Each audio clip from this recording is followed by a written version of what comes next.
오늘은 맥주 감사절인데요. 특별히 절기가 돌아오면 믿지 않는 가족들에 대한 안타까움이 우리 안에 더 커지는 것 같습니다.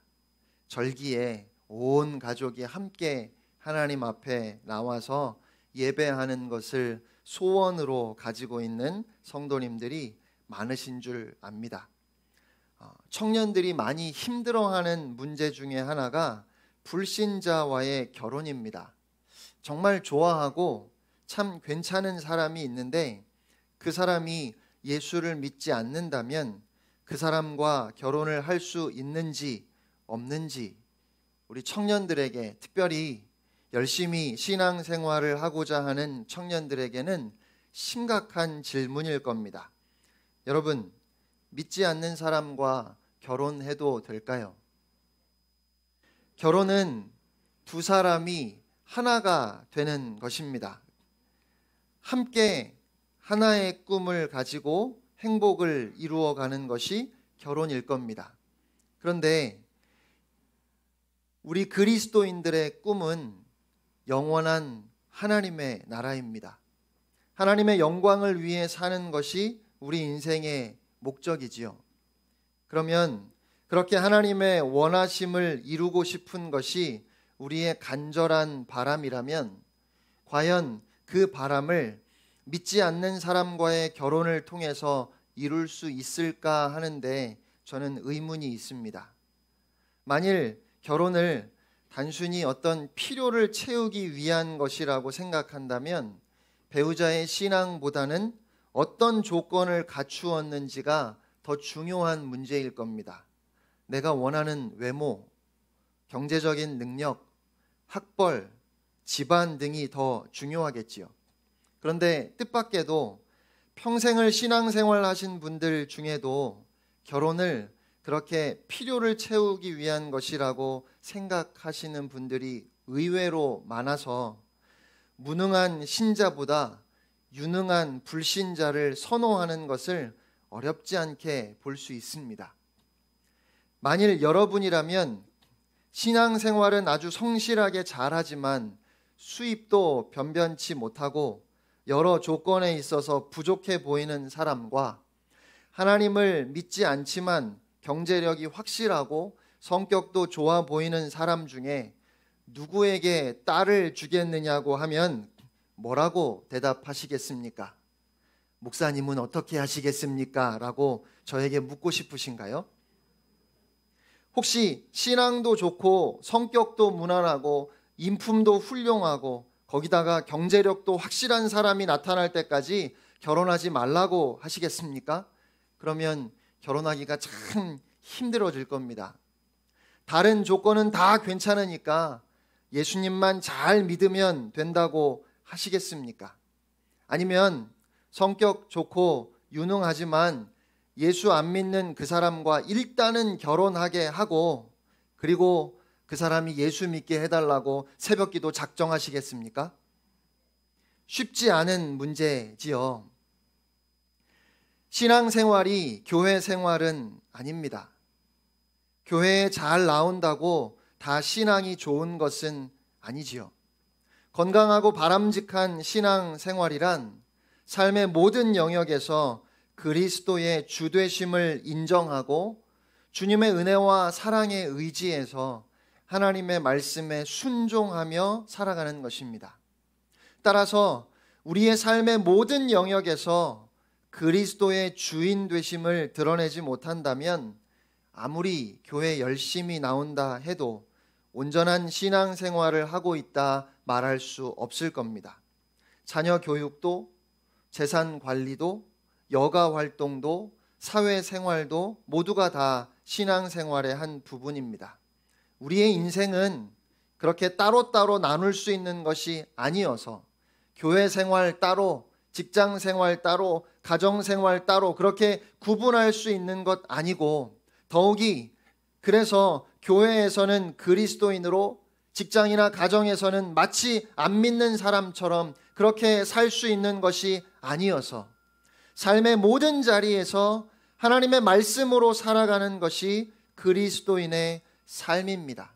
저는 그래서 결혼은 두 사람이 하나가 되어서 하나의 삶을 이루어가는 것인데, 또 우리가 예수를 믿는다는 것은 나의 삶의 주인이 예수 그리스도이며, 그래서 나의 삶 가운데 하나님의 뜻을 이루어가는 것이 최고의 가치가 되는 것이기 때문에 그리스도인은 믿지 않는 사람과 결혼할 수 없다고 생각합니다.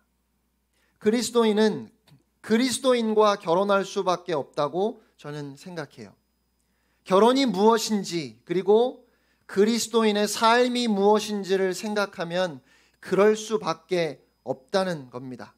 그래서 청년들이 저에게 목사님, 꼭 믿는 사람과 결혼해야 하나요? 라고 물으면 저는 이것을 율법적인 관점에서가 아니라 제자도의 관점에서 보기를 원합니다.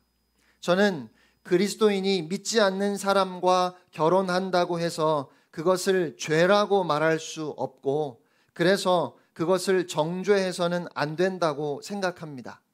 믿지 않는 사람과 결혼했다고 하나님께서 복을 주지 않으시거나 미워하시는 건 아닐 겁니다. 다만 하나님께서 안타까워하실 것 같고 근심하실 것 같습니다. 그러니까 내가 정말 예수 그리스도를 나의 구주로 믿고 있다면 나의 삶을 통해서 하나님을 기쁘시게 하는 것이 나에게 가장 중요한 일이고 나의 행복이라면, 두 사람이 하나가 되는 결혼에 있어서 예수 그리스도를 알지 못하고 그래서 그 삶 가운데 주님을 드러내는데 전혀 관심이 없는 사람과는 결혼할 수 없습니다. 그러니까 그리스도인이 배우자를 선택하는 최우선의 조건은 그가 예수를 믿는 사람인가가 될 수밖에 없는 거지요. 그것이 죄인가 아닌가의 율법적인 관점이 아니라 그리스도의 제자된 삶을 살기 위해서 믿는 사람은 믿는 사람과 결혼할 수밖에 없습니다. 그런데 문제는 믿는다는 것을 판단하기가 어렵습니다. 여러분, 교회 나온다고 해서 다 믿는 것은 아니지요. 그러면 이 사람이 믿는 사람인지 아닌지 판단할 수 있는 일반적인 기준은 무엇일까요? 스스로 그리스도인이라고 고백하는지, 그리고 세례를 받았는가가 일반적인 판단 기준일 겁니다. 그런데 저는 결혼하기 위해서 억지로 세례받는 사람을 보았습니다. 교회 나와야 결혼할 수 있다고 하니까 순전히 결혼하기 위해서 교회에 나오는 사람들도 보았습니다. 그래서 때로는 결혼하기 위해서 그냥 믿는다고 말하고 교회에 나오고 그렇게 세례받는 사람보다 내가 지금은 믿지 않지만 정말 진지하게 기독교 신앙에 대해서 고민해 보겠다고 말하는 것이 더 진실해 보이기도 합니다. 그런가 하면 결혼 전에 믿지 않았던 배우자가 결혼하고 나서 예수를 믿기 시작했는데 원래 믿었던 배우자보다 더 뜨겁게 믿고 헌신하는 경우도 보았습니다. 물론 반대로 결혼 전에 믿었던 사람이 믿지 않는 사람과 결혼해서 신앙을 잃어버린 경우도 많이 보았습니다. 그러니까 제가 지금 믿지 않는 사람과 결혼해도 괜찮다는 말을 하는 것은 아닙니다. 그리스도인이 배우자를 선택하는 데 있어서 그가 신앙을 가지고 있는가가 가장 중요한 조건일 텐데, 그냥 주일에 교회에 나온다거나 세례 받았다는 것만으로 그 믿음을 판단할 수는 없고, 더욱이 믿지 않는 사람을 함부로 판단해서는 안 된다는 것입니다.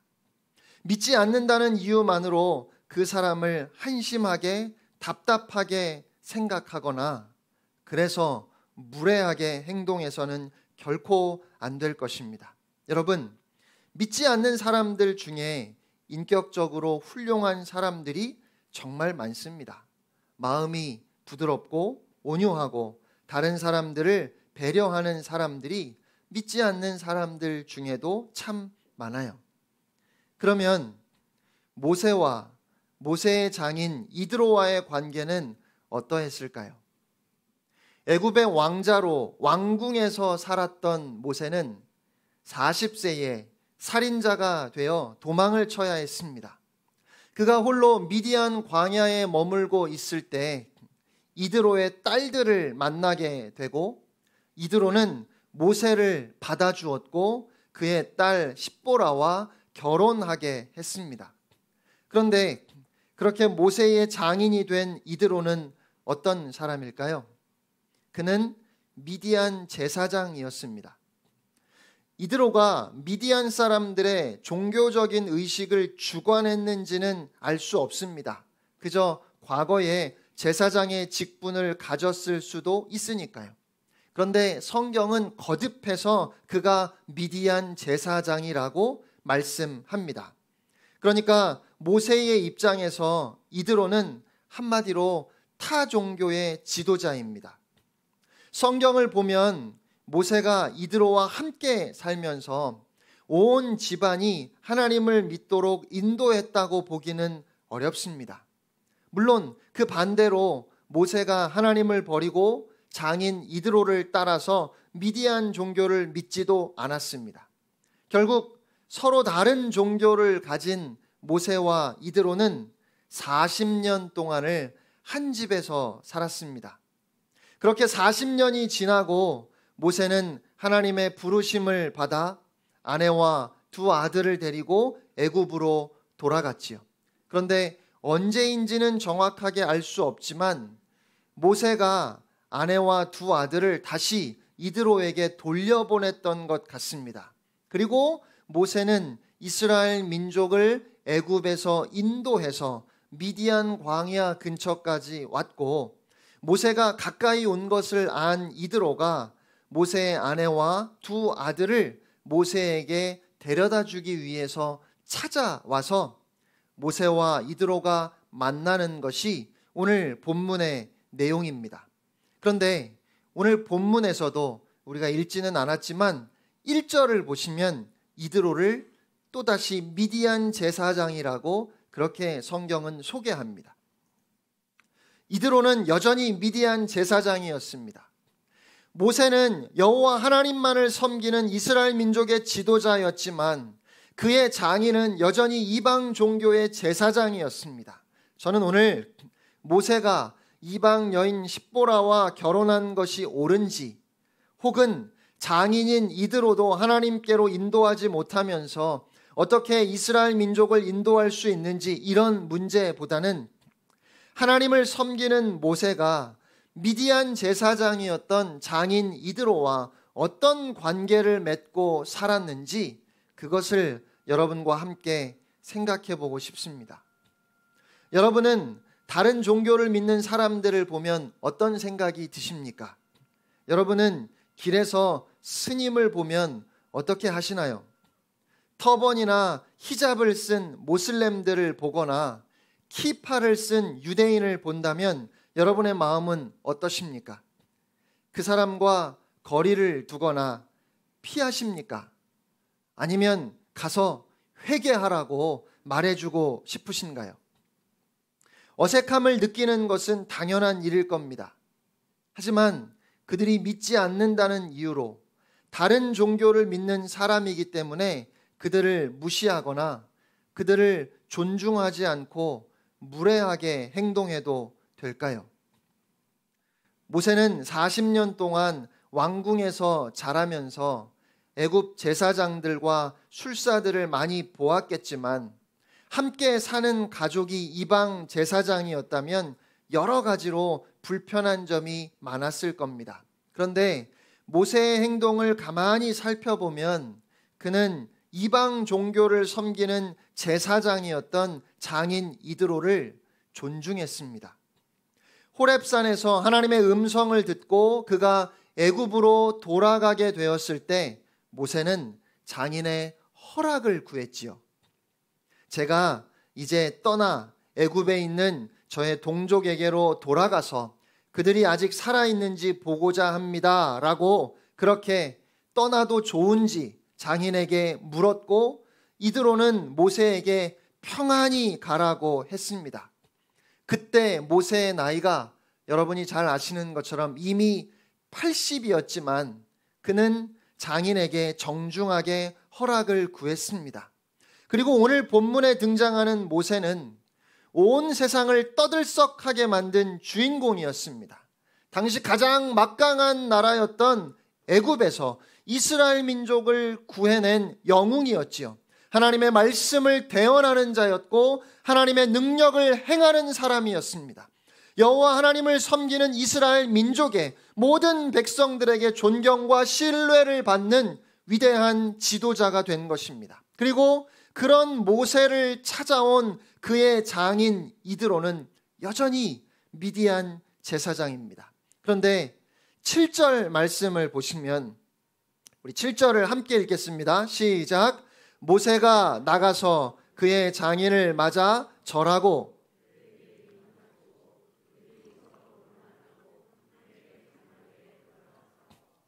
모세는 장인 이드로를 맞으러 나가서 절을 하고 입을 맞추고 인사를 나누었습니다. 그리고 장인을 안내해서 장막으로 들어가 그동안 있었던 일들을 이야기합니다.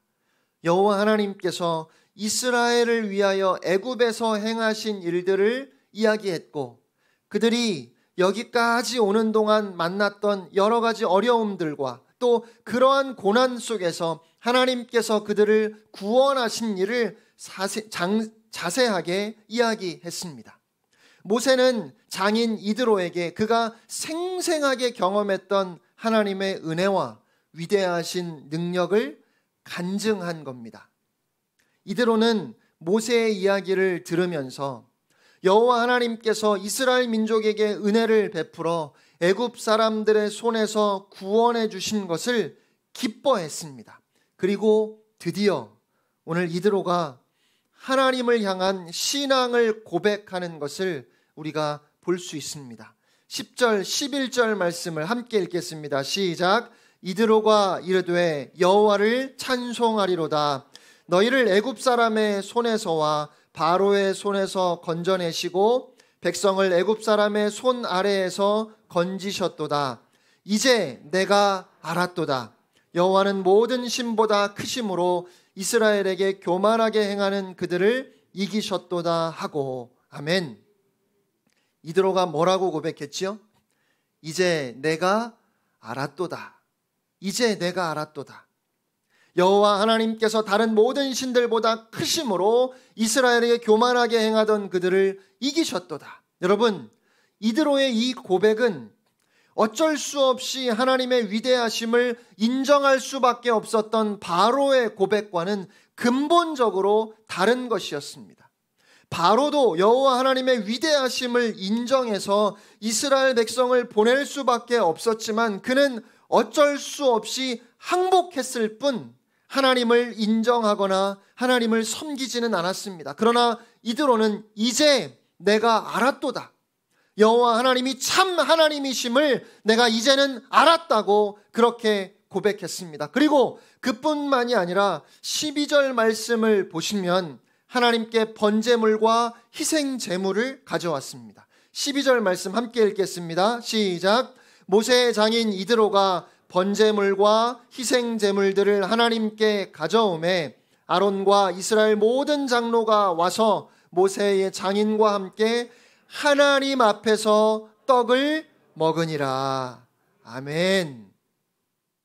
미디안 제사장이었던 그가 하나님께 번제물과 희생 제물을 가져왔습니다.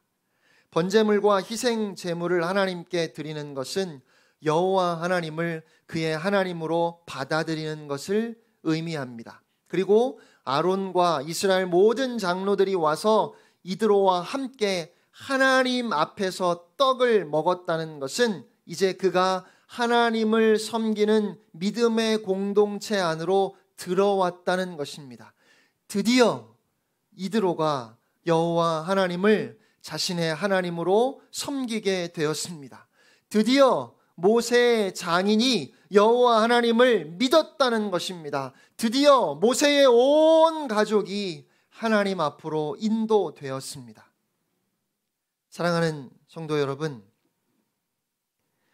가족을 주님께로 인도하는 것은 참 어려운 일입니다. 차라리 모르는 사람 전도하는 게 훨씬 쉽다고 많은 분들이 이야기하시지요. 아직 여러분의 부모님이나 형제 또 자녀가 예수님을 믿지 않는다면 그 믿지 않는 가족에 대한 여러분의 안타까움이 얼마나 크십니까? 그들을 생각할 때마다 마음에 큰 부담을 느끼게 됩니다. 당장이라도 그들이 교회에 나와서 예수님을 믿게 되었으면 좋겠습니다.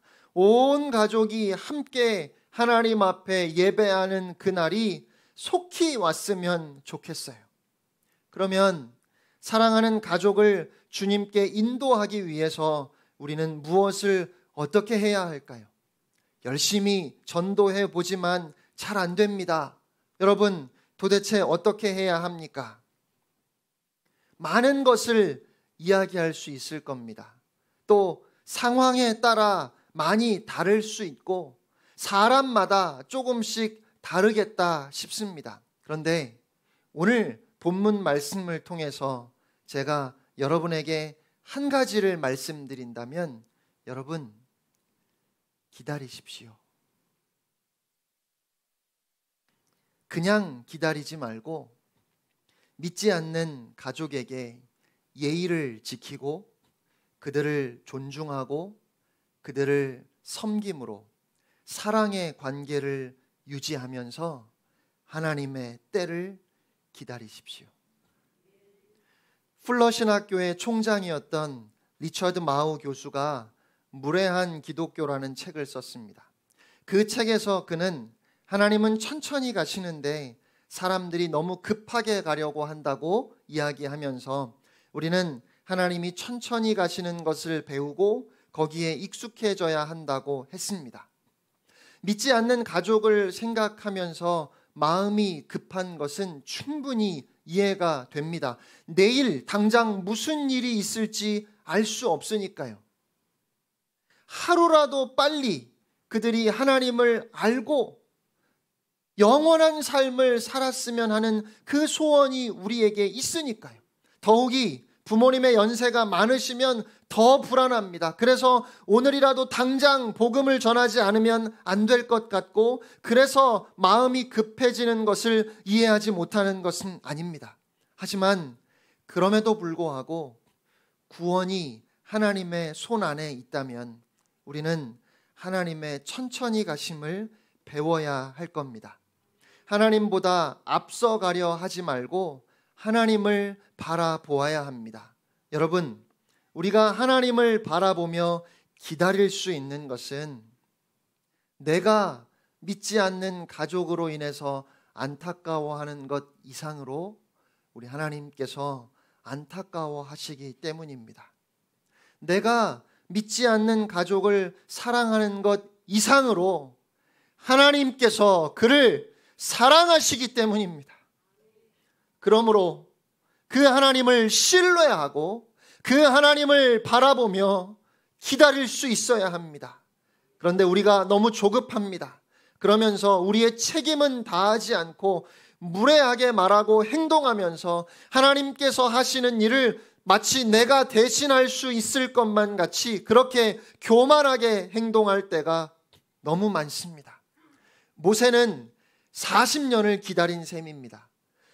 이방 제사장이었지만 그의 장인을 존중하고 존경하고 사랑하며 그런 관계를 유지하면서 40년을 기다렸습니다. 그리고 마침내 그 긴 세월이 지난 후에 모세는 여호와 하나님께서 이스라엘 백성을 인도하기 위해서 행하신 모든 일과 길에서 그들이 당한 모든 고난과 여호와께서 그들을 구원하신 일을 하나님의 위대하심을 그리고 하나님의 놀라운 은혜와 사랑을 그의 장인 이드로에게 간증할 수 있었습니다.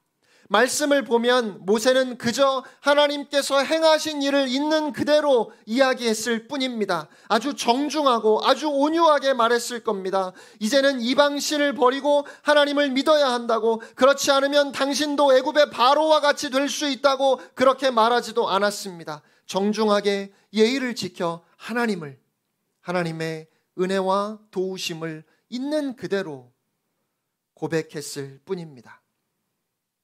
앞서 소개한 리차드 머우 교수가 이렇게 말했습니다. 오늘날 현대인들의 심각한 문제 중에 하나는 예의 바른 사람은 종종 강한 신념이 없고 강한 신념을 가진 사람은 예의가 없다는 것이다. 강한 확신을 가지고 자기가 분명히 맞다고 그렇게 자신하는 사람은 그 강한 확신 때문에 예의가 없다는 거예요.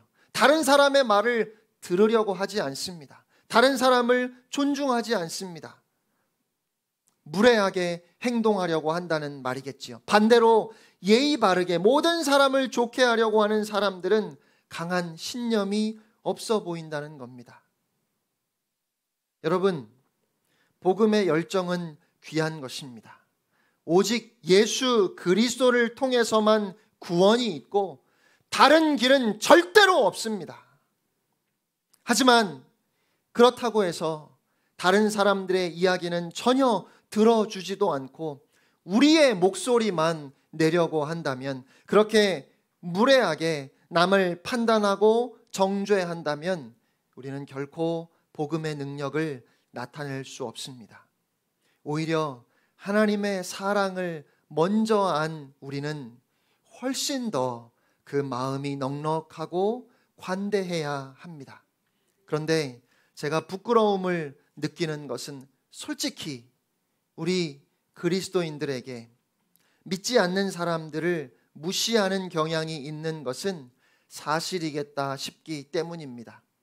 도대체 나는 못 믿겠다고, 때로는 정말 유치하기도 하고 또 말도 안 되는 이유를 들어서 복음을 거부하는 모습을 보면 왜 그렇게 마음이 완악한지 답답하기도 하고 한심하게 느껴지기도 해서 속으로라도 무시하거나 존중하지 않는 경우들이 있습니다. 오늘 이 시대에 사람들이 교회를 믿을 수 없다고 말하고, 그래서 한국 교회가 영향력을 잃어버리고 그 권위가 땅에 떨어졌다고 하는 이 때에 우리가 무엇을 회개하고 어떻게 다시 복음의 능력을 회복해야 할까요? 저는 조심스럽게 우리가 예의를 지켜야 한다고 말씀드리고 싶습니다. 믿지 않는 사람들이라 할지라도, 타 종교를 믿는 사람들이라 할지라도 절대로 무례하게 행동하지 말아야 합니다. 절대로 함부로 대하지 말고 아무렇게나 말하지 말아야 합니다. 오히려 더 조심스럽고 정중해야 합니다. 오직 온유와 겸손으로, 두려운 마음으로, 오히려 너그러운 마음을 가지고 그들의 말을 끝까지 들으며 인내해야 합니다. 그래야 그리스도의 이름을 세상에 드러낼 수 있을 것입니다. 사랑하는 성도 여러분, 사랑은 오래 참는 것입니다. 사랑은 오래 참는 것입니다. 사랑은 친절합니다. 사랑은 교만하지 않습니다. 사랑은 무례히 행하지 않습니다. 그러므로 우리가 믿지 않는 가족을 사랑한다면 우리는 참아야 합니다. 우리가 이웃을 정말 사랑한다면 그들에게 친절해야 하고 무례하게 행동하지 말아야 합니다. 예수 믿으라고 그렇게 이야기하고 욕을 먹는 건 저는 훨씬 더 쉬운 일이라고 생각합니다. 가족들에게 예수님 믿어야 된다고 그렇게 말하고 그 때문에 고난당하는 것이 오히려 쉬운 일이에요. 하지만 가족들이 예수 그리스도를 알 수 있도록, 그들이 진정으로 하나님을 알 수 있도록 내가 참고, 내가 희생하고, 내가 섬기면서 끝까지 하나님의 때를 기다리는 것, 그것이 더 힘이 듭니다. 그런데 그것이 옳은 길입니다. 그것이 맞습니다. 주님은 그러한 우리의 인내와 기다림을 통해서 하나님의 나라를 세워 가실 것입니다. 너희 속에 있는 소망에 관한 이유를 묻는 자들에게 대답할 것을 항상 준비하라 하셨습니다. 그런데 온유와 두려움으로 하라 하셨습니다. 이 말씀을 기억하고 사랑하는 가족들을 위해서, 사랑하는 이웃들을 위해서 끝까지 참아내는 여러분이 되시기를 주님의 이름으로 축복합니다. 기도하겠습니다.